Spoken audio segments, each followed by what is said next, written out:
Pre-takeoff checklist. Twist grip. It is the same. Voltmeter select switch. Alright, you wanted a main gen before you turn the main generator on. Main gen switch. It's the same reset, then on, light out, rising volts and low. Now you're looking here for volts. Standby gen switch. When it's off, you've got the light. So turn it on, light out.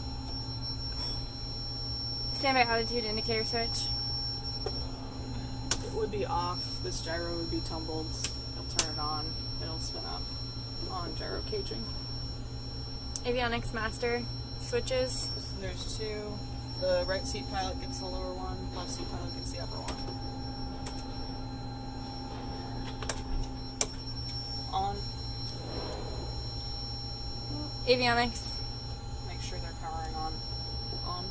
Load meter. That's the same. DCS. Same. Flight controls. Flight controls is the same except displacing the left pedal and trying to pull it with your boot.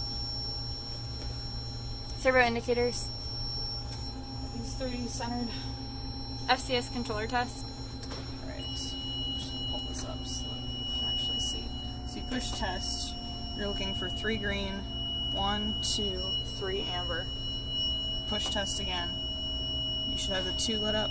Force trim should be green. Push stab, it's green. Push alt, it goes green, then flashes yellow for 8 to 12 seconds, or amber. You can watch on this clock, since it's closer.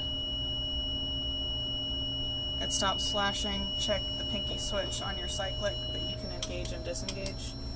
Your co-pilot will check their pinky switch, and then you want to turn it off. Turn off test. Test and set. Engine anti-ice. It is not required. Pitot heat. Not required. Cargo hook. Not installed. Twist grip. Decel flight idle check is all the same. Voltmeter select switch. Right. So main gen is reading 26.5 to 29 volts. This is within 0.5. Standby gen's within 0.5. Standby bat is 24 to 26. Essential 1 is 1 less than your main gen reading and within 0.5 of that. Same for essential 2. Non-essential is just within 0.5 of main gen. FCS inverter shows 0 on DC, 115 on AC. Any of the rest of these are showing your avionics inverter alternating current, so you can look at one, make sure it's 115, and then you're fine to just rotate all the way back to main gen. GTN-650 Comm nav. Clock. Set one on. Attitude gyro. Hold your thumb against it so you don't pull it out. Pull the knob caged on the right. It'll normally sit about 4 degrees nose up in the actual aircraft. Cage on the left. Bar out. And set to field elevation on the right. Set to field elevation on the left. HSI RMIs. This is normal. Check your wet compass. Check if they're lined up. Check your slaves. Marker beacon. Alright. Test, you're looking for 3 lights on each side. Rad outs. Normal test and set. GTN database.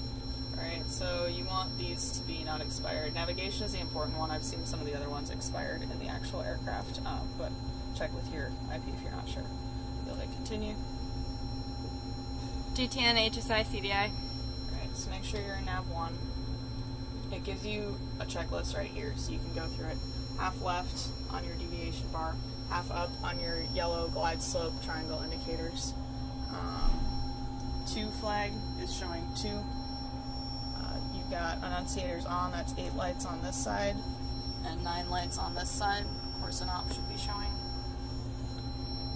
OBS is showing 240. When you turn your HSI needle, it should move with the needle. DTK always shows 150.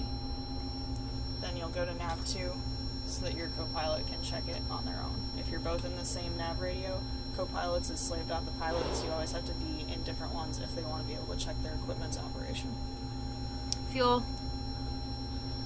Set your fuel on board, whatever you have, and fuel flow is usually about 27. Set and continue. Nav 1 RMI check. Alright, switch back to nav 1. You want to hit direct to. We use crest view. CEW. There's crest view VORTAC. Hit activate. It shows up DTK-070. you want to check that your green needle on here moves to that course, which it's not doing in here.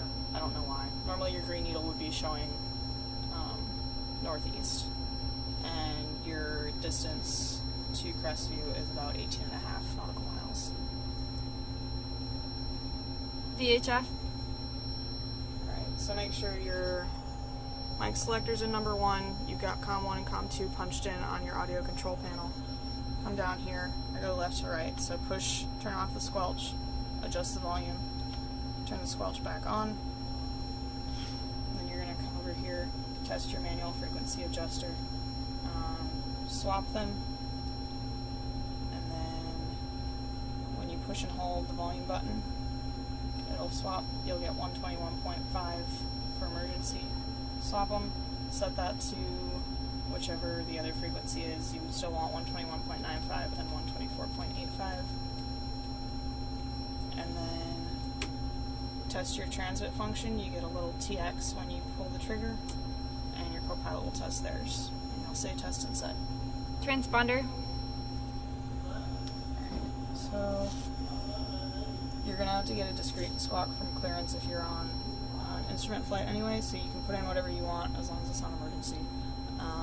Push on, look for flashing R on transponder, take it back to standby, test your VFR button, go to the menu, set your flight ID, which will be Victor Victor 8 Echo or 7 Echo or 1 Echo, and your call sign. And test and set.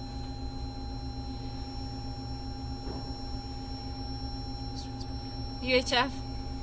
Alright, so make sure you're in COM 2, make sure you're punched in. You'll come down here, you'll turn it off and back on so that you get the full screen light up. Push the knob in, adjust your squelch, turn the squelch off, back on, go to manual, small knob for small numbers, big knob for big numbers. Go back to preset. Guard is between 20 and 1, so if you go back, you go to 20, forward is guard, up is 1, and then you'll go to channel, your base channel, and you have to press this button again to go back to guard monitor mode, which is the little GD under the M on the right side of the screen. And you'll call base and you'll say test and set. NAV2 and HSI CVI. Alright, so I switched to NAV2. Down here on the KNS-81, you've got your small knob on the side cycles through your waypoints, which are really just preset nav aids. Your outer knob cycles through modes. So you have TACAN, R&V, approach, and then VOR, R&V, and approach. The only modes you need to use are TACAN and VOR. So you're probably going to want to put 70 X-ray in to your first waypoint if you're doing, say, a Navy departure for a BI flight. You can set them up however you want, so probably put Crestview in number 2. Switch that to TACAN, B106 X-ray. And then when we go back to number 1, so if you switch from TACAN to VOR after you've put a TACAN in, it is smart enough to bring up the paired frequency for the VOR. But leaving this in TACAN, we see waypoint is solid. If it's flashing, that means we haven't selected it. So solid is good. We've just tuned 70 X-ray. We want to identify. We're going to come up here, push in the DME button, listen to the Morse code identifier. If you don't know what it is, you can find it on the IFR low 21 chart. Push the DME button back out. Tune, identify, needles. So make sure you're in NAV2. Come over to your needles. Your yellow needle is always your NAV2. Your green needle is always your GPS. You want to match up the needle on your HSI with what your yellow needle is showing. It's about 350 for the North Field TACAN. Once you have it lined up, it'll center. You'll say centered. 10 degrees to the right will give you full deflection. 10 degrees to the left should give you full deflection. When you go 180 degrees, your to from flag will swap. So that's tune, identify, needles, twist. You want to twist in whatever you want. If you're doing a Navy departure, you want 240. Tune, identify, needles, twist, select. And select is just make sure that you have the correct frequency selected again at the end. So that is then test and set for your nav 2 HSI CDI. You'll switch back to nav 1 so that your co-pilot can test their nav 2 independently. On their side, this CDI functions pretty much the same, except they rotate the outer card to select their course. The glide slope, or the deviation indicator, will center up again at 350. They'll get full deflection left and right. They'll get a 2 firm flag swap, and then they'll set the course they want as well. DME indicator. Just push and hold. You're looking for either 0.1 or 0 to show up, and you just say test. ADF. Alright, this is your ADF box. Got 2 modes here, ADF or antenna. When you're in antenna mode, it's just observing the frequency. So you want to start in ADF. 326 is Pickens. Test your rotating knob. Outer knob is big numbers, inner knob is the tens place. If you pull out the inner knob and twist it, you get the ones place. So that's tune, identify, punch in ADF on your audio control panel, listen to the Morse code, again it's on the chart. Tune, identify, needles. So if you come here, you can see nav on the bottom with a small version of the big needle in the center. That's telling you which source that needle's pulling from. So right now, these are both pulling from their nav sources. If I punch both buttons, the small needles point to ADF, which means that they're both pulling from the ADF box. They should both marry up, pointing generally southwest, which is the direction Pickens is from here. And then if I come down here and punch the ADF button to antenna, they'll both park at the 9270. So tune, identify, needles, that's all good. Twist, there's no real twist required for this since RMI needles, ADF needles just point at the station all the time. Twist, select, you want to select back to nav so you don't accidentally leave your needles in ADF while you're trying to do a departure. And select this back to ADF so that if you do need to use it, it's already set. And you'll say test and set.